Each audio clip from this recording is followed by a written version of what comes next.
నిన్న జరిగిన పొత్తులు చంద్రబాబు పవన్ కళ్యాణ్ ఇద్దరు ఒక వేదిక మీద పొత్తులు సభ అంటూ ఒకటి నిన్న మనం చూసాము తాడేపల్లిగూడెంలో. నిజంగా వాళ్ళ యొక్క ఫ్రస్ట్రేషన్కు, అధికార పార్టీ కొడుతున్న దెబ్బలకు, జగన్మోహన్ రెడ్డి గారు వేస్తున్న వ్యూహాలకు కావచ్చు, ఆయన ఎత్తుగడ్డలు కావచ్చు, ఇవేవి కూడా మా వల్ల కావడం లేదు, మాతో అవ్వట్లేదు, మేము చచ్చిపోతున్నాం రా, మీ వ్యూహాలేంటో నా బొచ్చు, అసలు మాకు అవ్వట్లేదురా, ఇదిగో ఈ మాదిరిగా ఫ్రస్ట్రేషన్ పీక్స్ అంటాం కదా జనరల్గా. ఆ పీక్స్కు మించి మరో పదం ఏదైనా ఉందా అంటే అది పీక్స్ కాదు, పీ అంటే పవన్, పీక్స్ కాదు పవన్ అనేటట్టుగా తయారైపోయింది. పవన్ రాజకీయ భవిష్యత్తు నాశనం అయ్యేందుకు ఎంత బీజాలు పడుతున్నాయి అనేది మాత్రం నిన్నటి భారీ బహిరంగ సభ అని తాడేపల్లిగూడెంలో వాళ్ళు పొత్తులు జిత్తులు అని చంద్రబాబు పవన్ వీళ్ళు చేసిన సభలను బట్టి మనకు అంటే వాళ్ళ మాటలు ఎంత దారుణం అంటే అసలు నిజంగా ఇక్కడ ఆంధ్రప్రదేశ్లో సీఎం జగన్ గారు ఏ సభ పెట్టినా ముందు ఆయన వెళ్ళి చంద్రబాబుని తిట్టడమో పవన్ కళ్యాణ్ని తిట్టడమో చేయడండి. ఎప్పుడే కానీ ముందు ప్రజలకు మనం ఈ గడిచిన 5 ఏళ్ళు ఏం చేశామో చెబుతాడు. దాదాపు 15-20 నిమిషాలు బహుశా జగన్ స్పీచ్లు అన్నీ మీరు గమనించండి. ఎప్పుడు కూడా జగన్ ఇంత దారుణంగా ఒక ప్రత్యర్థులను తిట్టాడు. కేవలం తాను ప్రశ్నిస్తాడు, ప్రత్యర్థులను నెత్తి మీద కాలేసి తొక్కుతాడట. ఇడు పవన్ కళ్యాణ్ చెబుతున్నాడు నిన్న, నెత్తి మీద కాలేసి తొక్కుతాడట. అసలు నీకున్న సీట్లు ఏందయ్యా? చంద్రబాబు నాయుడు గారు కేవలం 24 సీట్లు ముష్టి మాదిరిగా నీకు పడేశాడు. ఎవరిని నెత్తి మీద కాలు పెట్టి తొక్కుతావు? గొంతు మీద ఎవరిది కాలు పెట్టి తొక్కుతావు? ఏం మాటలు అవి? అంటే ఇది ఒక కొట్టుకునే యుద్ధమా, చంపుకునే యుద్ధమా? ఆయన చెప్పే ప్రతి ఎగ్జాంపుల్ ఏదో చెబుతున్నాడు. 24 ఎందుకు ఇచ్చాడంటే ఇంకోటి ఏదో బుక్లో మంచి కాపీ తీసుకొని ఆ కాపీ చెబుతున్నాడు. ఎక్కడో ఒక దగ్గర దొరికే ఒక కొటేషన్ పట్టుకొచ్చి దీన్ని లింక్ చేసే ప్రయత్నం. నిజంగా దీన్ని కరెక్ట్గా ఎందుకు అనాలి? చంద్రబాబు నాయుడు గారు నీకు 24 సీట్లు ఎందుకు ఇచ్చారయ్యా? నువ్వేం ఈరోజు నిన్ననో పార్టీ పెట్టినోడివి కాదు. 10 ఏళ్ల నుంచి పార్టీ పెట్టి నడుపుతున్నావు కదా. 10 ఏళ్ల నుంచి నువ్వు పీకింది ఏంది? 10 ఏళ్ళు నువ్వు ఇంత కష్టపడ్డా నువ్వే చెప్తున్నప్పుడు 10 ఏళ్ల నుంచి ఉన్న ఏ వ్యక్తికైనా కేవలం 24 సీట్లకు ఒప్పుకుంటారా?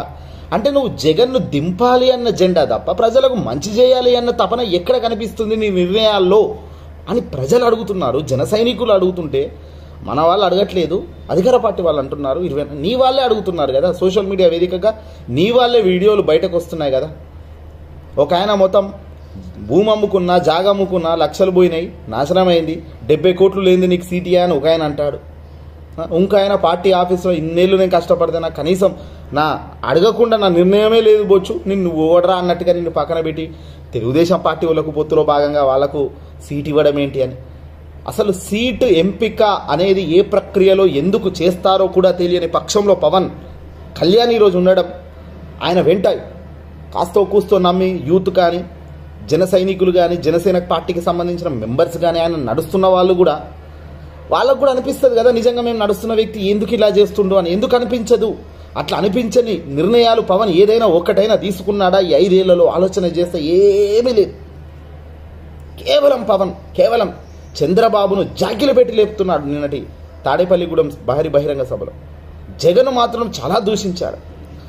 3 పెళ్ళాలు అని అంటుంటాడు జగన్. అంటే నువ్వు చేసింది కాదా?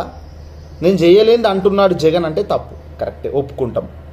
అసలు నువ్వు చేసిందే కదా అదంతా కూడా. ఒకటి అలా 3 పెళ్ళిళ్ళు, ఒకటి దేశం దాటి, ఒకటి రాష్ట్రం దాటి, ఇంకోటి ప్రపంచం దాటి. రేపొద్దున ఇంకేదన్నా చేస్తావు అల్టిమేట్గా. కానీ నువ్వేమన్నా 4వ పెళ్ళాం నువ్వే రా అంటావా? అంటే దాని ఉద్దేశం ఏంటో మిత్రులారా ఆలోచన చేయండి. 4వ పెళ్ళాం నువ్వే రా, ఏడికి రావాలి? పెళ్ళంలా రావాలా నీకు? ఈ మాదిరిగా నువ్వు మాట్లాడిందేమో మంచి పదం, ఎంత బ్యాడ్ ఇంటెన్షన్తో నువ్వు ఆ పదాలు అంటున్నావో ప్రజానికి తెలియదా? 4వ పిల్ల నువ్వే జగన్ రా అని నువ్వు అంటావు. రేపు పొద్దున అధికార పార్టీకి సంబంధించిన నాయకులు కానీ వైసీపీకి సంబంధించిన క్యాడర్ మొత్తం కూడా గట్టిగా దీన్ని దూషిస్తే మాత్రం తప్పవుతుంది. నువ్వు మాత్రం నెత్తి మీద కాలు పెట్టి తొక్కుతా అంటావు. ఎందుకు తొక్కుతావు స్వామి? నీకు పగనే లేదంటున్నావు. జగన్ అంటే వ్యక్తిగతంగా పగనే లేదు, కచ్చి లేదు నాకు, కేవలం రాజకీయాలకు మాత్రం నెత్తి మీద కాలేసి తొక్కేంత ఏముంది? అసలు నీ ఇంటెన్షన్ ఇంత దారుణంగా జరిగిన నిన్నటి సభలో కనీసం ప్రజలకు మేమిద్దరం కలిసి జగన్ ఈ తప్పులు చేశాడు కాబట్టి మేము ఈ తప్పులు చేయకుండా ఇవి చేస్తామని చెప్పడానికి వీళ్ళు ఒక్కదంటే ఒక 10 నిమిషాలు కూడా టైం కేటాయించలేదంటేనే అర్థమవుతుంది. కేవలం వీళ్ళు జగన్ దించడమే ఎజెండా. అసలు దించారు, అసలు మీరేం చేస్తారు నాకు అర్థం కాదు. What you will do? మీకు గవర్నమెంట్ కావాలి, మీకు ప్రభుత్వం జగన్ మొత్తం నాశనం చేస్తున్నాడు, మరి మీకు కావాలి, మరి మీరేం చేస్తారు? What you will do? మీ ఇద్దరు కలిసి జతగట్టి ఏం పీకడానికి, ఏం చేయడానికి, ఏం చేస్తారు ప్రజానీకంకు సమాధానం చెప్పండి అంటే 6 గ్యారెంటీలు అంటారు. 6 గ్యారెంటీలో కూడా జగన్ ఇచ్చే పథకాలనే పేర్లు మార్చారు కదరా. 6 పథకాల్లో కూడా అక్కడిక్కడ దొరికే అలప ఇతర రాష్ట్రాల్లో సక్సెస్ అయిన 4 తీసి అటాక్ చేసిందే కదరా. మరి మీరు పొడిచిందేంటి? ఒక సామాన్యుడిగా ప్రజానీకం ఇవన్నీ కూడా ఈరోజు ఆలోచన చేయాలి. ఎందుకు ఇంత దారుణంగా జగన్ ఏ పొద్దు కూడా వ్యక్తిగతంగా ఆయన ఒక మాట ఎవరిని కూడా అన్న దాఖలాలకు పోలేదు. తన స్క్రిప్ట్ చాలా ప్రొఫెషనల్, నీట్గా ఉంటుంది. ఒక వ్యక్తిని నెత్తి మీద కాలు పెట్టి తొక్కుతా ఈ సినిమా డైలాగులో బాగా పనిచేస్తాయి. ఇవన్నీ కూడా సినిమా డైలాగులు. పవన్ కళ్యాణ్ ప్రతిదీ నిన్న మాట్లాడింది బహుశా త్రివిక్రమ్ గారు రాసిచ్చినట్టే ఉన్నది ఆ స్క్రిప్ట్ అంతా కూడా. లేదంటే ఇంకెవరైనా మంచి డైరెక్టర్ని బట్టి మంచి వాళ్ళు ఎవరైనా చూసి మంచి 4 డైలాగులు పండాలయ్యా.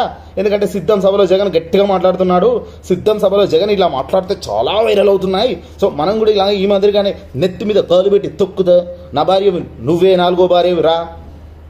పెళ్ళనే పవిత్ర బంధానికి కూడా భగ్నం చేసే వ్యవస్థ నువ్వు.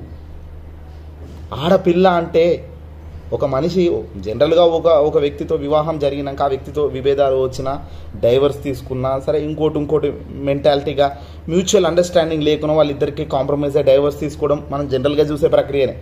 ఒక మనిషి ఒకరి దగ్గర డైవర్స్ తీసుకుంటారేమో తెలియదేమో, ఓకే పర్వాలేదేమో, ఒకటైతే సెట్ కాలేదు ఒకరితో నెక్స్ట్తోనైనా మ్యాచ్ అయితే. 1 కాదు 2 కాదు, ఈ వ్యక్తి 3. బహుశా అందరికీ పిల్లలు మళ్ళీ మొదటోళ్ళకి తప్ప. ఇట్లాంటి వ్యక్తి రాజకీయాల గురించి మాట్లాడుతున్నాడు. అది తండ్రి మరణ అనంతరం జరిగిన ప్రక్రియలో భాగంగా తాను కష్టపడి నిలదొక్కున్న పార్టీ అధినేత జగన్ గారి గురించి. ఈయనని ఏమంటాం మనం? ప్రజలు ఏం ఆశిస్తాం ఈయన నుంచి? చంద్రబాబు నాయుడికి ఇప్పుడు జాకీలు పెట్టి ఎందుకు లేపుతున్నావు? మరి ఇంతకాలం నువ్వు ఇదే జాకీలు మొదటి నుంచి ఎందుకు పెట్టలేదు? అంటే వన్ ఫైన్ టైం నువ్వు జాకీలు పెడితే అందరం జాకీ పట్టుకోవాలి, వన్ టైం నువ్వు విడిచిపెట్టి పొత్తు లేదు జిత్తు లేదు అంటే మేము అందరం విడిచిపెట్టి మళ్ళీ మేము క్యాజువల్గా నువ్వు ఏది చెబితే అది చేయాలి జన సైనికులు లేక అంటున్నావు బయట. అంటే మరి పార్టీకి నువ్వు ఇచ్చే వాల్యూస్ ఏంటి? నీతో నడిచిన వాళ్ళకు నువ్వు ఇచ్చే క్రెడిబిలిటీస్ ఏంటి? విలువలు ఉన్నాయా పార్టీకి, జనసేన అనే పార్టీకి?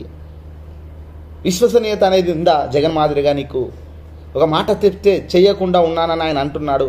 అవును జగన్, నువ్వు మాట చెప్తే చేయలేదంటున్నావు, ఇగో ఇవి నువ్వు మాటలు చెప్పావు, ఇవి నువ్వు చేయలేదు అని ఎందుకు మీరు చూపించలేకపోతున్నారు? నిజంగా ఆయన చేయలేకపోయి ఉంటే గనక అన్నీ పర్ఫెక్ట్గా ఉన్నాయి కాబట్టి మీరు ఏం చేయలేక ఈ నెత్తి మీద కాలు పెట్టి తొక్కుతా, నా 4వ పిల్లం నువ్వే రా, నువ్వు 5వ పిల్లం అవుతావా?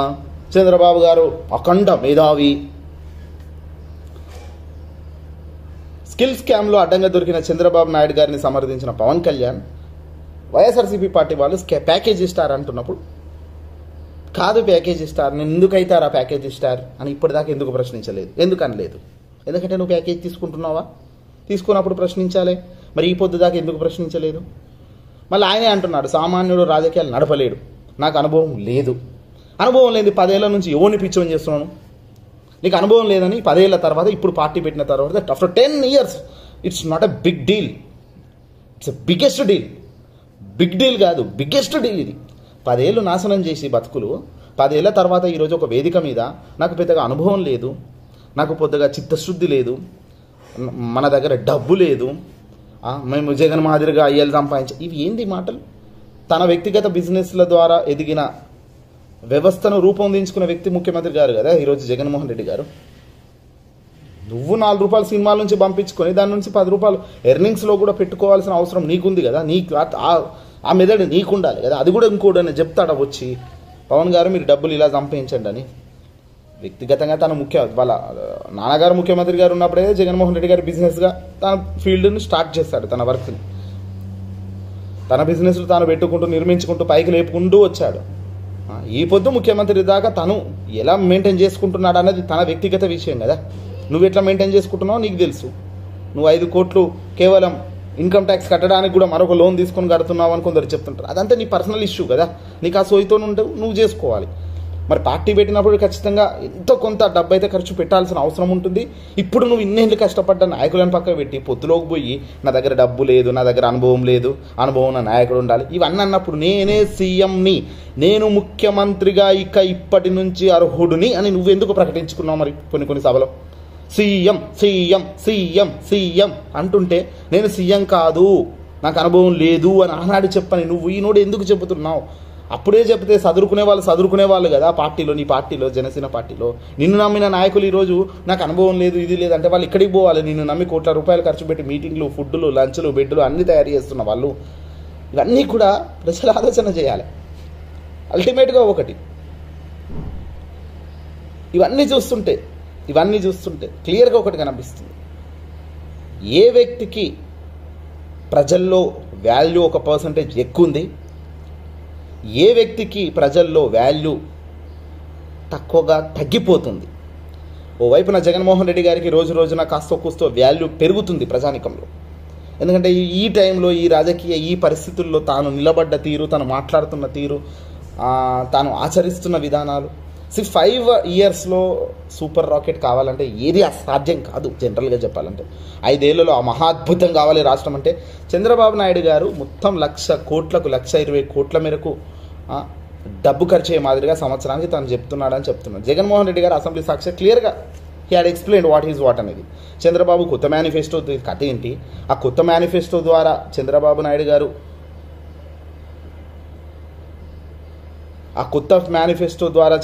నాయుడు గారు ఎలా డబ్బులు సమకూరుస్తారు ఏంటి అనేది ఆయన క్లియర్గా చెప్పుకొచ్చారు అసెంబ్లీ సాక్షి. దీనికి ఇట్లా కాదు, మేము ఇట్లా చేస్తామని ఎందుకు చెప్పలేకపోతున్నారు? ఎందుకంటే అది వాస్తవం కాబట్టి కదా. డబ్బు కాదు మీకు ముఖ్యం, గెలుపు ముఖ్యం. గెలుపు కోసం ఏదైనా చెప్తారు, ఎంత దాకైనా పోతారు, అల్టిమేట్గా ఇంకేదైనా చేస్తారు మీరు. అల్టిమేట్ ఇది చివరి ఎన్నికలు. ఇది చంద్రబాబు నాయుడు గారికి కాదండి, ఇది చివరి ఎన్నికలు. బహుశా పవన్ కళ్యాణ్ కూడా ఇదే చివరి ఎన్నికలు అనుకో, అలా కనబడుతుంది. ప్రజలు అప్రమత్తంగా ఉండాలి. ఇంకా దారుణమైన కథలు రాబోయే రోజుల్లో, ఇంకా రాబోయే ఆస్కారాలు కనబడుతున్నాయి కాబట్టి చాలా అప్రమత్తంగా, చాలా వేగంగా మన మైండ్ సెట్ని మనం పుంజుకొని వీళ్ళ వీడియోలు చూస్తూ ఎంజాయ్ చేయాలి. రియాక్ట్ అయితే కావద్దు అనేది క్లియర్గా తెలుస్తుంది. ఏదేమైనప్పటికీ కూడా తాజా నిన్నటి సభనైతే ఇంత గందరగోళానికి దారితీసింది. కానీ అల్టిమేట్గా ప్రజలకైతే ఒకటి, వీళ్ళు ఎందుకు సభలు పెట్టిరు, ఎందుకు తిరుగుతుంది, జగన్ తిట్టడానికే ఈ సభ తప్ప ప్రజల కోసం ఏం చేస్తాం అనేది ఒక 10 నిమిషాల టైం కూడా కేటాయించని ఇద్దరు వ్యక్తులు రేపు పొద్దున అధికారం నిజంగా ఇచ్చి ఉంటే కనుక, వస్తే ఉంటే కనుక వీళ్ళు ఏ పాటు చేస్తారు? ఏం చెయ్యరు. వీళ్ళు మొత్తం నాశనానికే పడిగెడుతుంది, నాశనానికి ఆంధ్రప్రదేశ్ దారితీస్తుంది వీళ్ళు వస్తే తప్ప మరొకటి కాదు అనేది క్లియర్గా నిన్నటి సభతో మరోసారి స్టాంప్ మాదిరిగా గుద్దేశారు.